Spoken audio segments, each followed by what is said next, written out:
नमस्कार मित्रों, स्वागत है आपका हमारे चैनल भारत की कथाएं में। अभी तक आपने हमारे चैनल भारत की कथाएं को सब्सक्राइब नहीं किया है तो सबसे पहले सब्सक्राइब कर लें। तो चलिए शुरू करते हैं आज की कथा।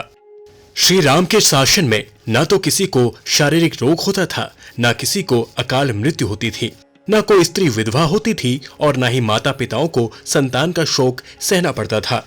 सारा राज्य सब प्रकार के सुख संपन्न था, इसलिए कोई व्यक्ति किसी प्रकार का विवाद लेकर राज दरबार में उपस्थित भी नहीं होता था।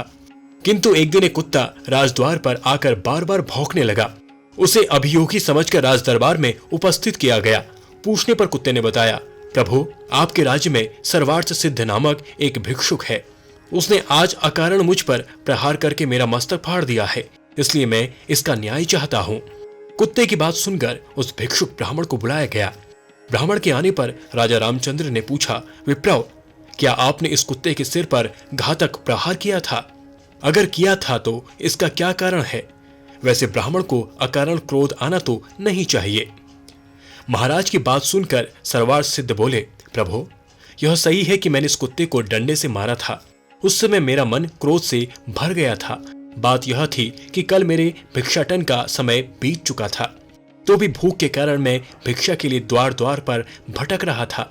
उस समय यह कुत्ता बीच में आ खड़ा हुआ। मैं भूखा तो था ही, अतएव मुझे क्रोध भी आ गया और मैंने इसके सिर पर डंडा मार दिया।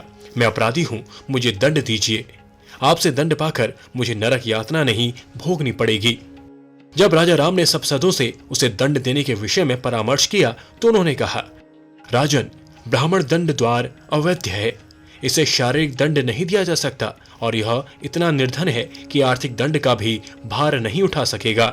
यह सुनकर कुत्ते ने कहा, महाराज, यदि आप आज्ञा दे तो मैं इसे दंड के बारे में एक सुझाव दूं। मेरे विचार से इसे महंत बना दिया जाए। यदि आप इसे कालंजर के किसी मठ का मठाधीश बना दें तो यह दंड इसके लिए सबसे उचित होगा।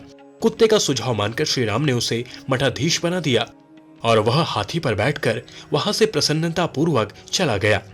उसके जाने के पश्चात एक मंत्री ने कहा, प्रभु, यह तो उसके लिए उपहार हुआ, दंड नहीं। मंत्री की बात सुनकर श्री राम ने कहा, मंत्रीवर, यह उपहार नहीं, दंड ही है। इसका रहस्य तुम नहीं समझ सकते हो। फिर कुत्ते से बोले, श्वानराज, तुम इसे इस दंड का रहस्य बताओ। राघव की बात सुनकर कुत्ता बोला, रघुनंदन, पिछले जन्म में मैं कालंजर के एक मठ का अधिपति था। वहां मैं सदैव शुभ कार्य किया करता था, फिर भी मुझे कुत्ते की योनि मिली। यह तो अत्यंत क्रोधी है, इसका अंत मुझसे भी अधिक खराब होगा। मठाधीश ब्राह्मणों और देवताओं के निमित्त दिए गए द्रव्य का उपयोग करता है, इसलिए वह पाप का भागी बनता है।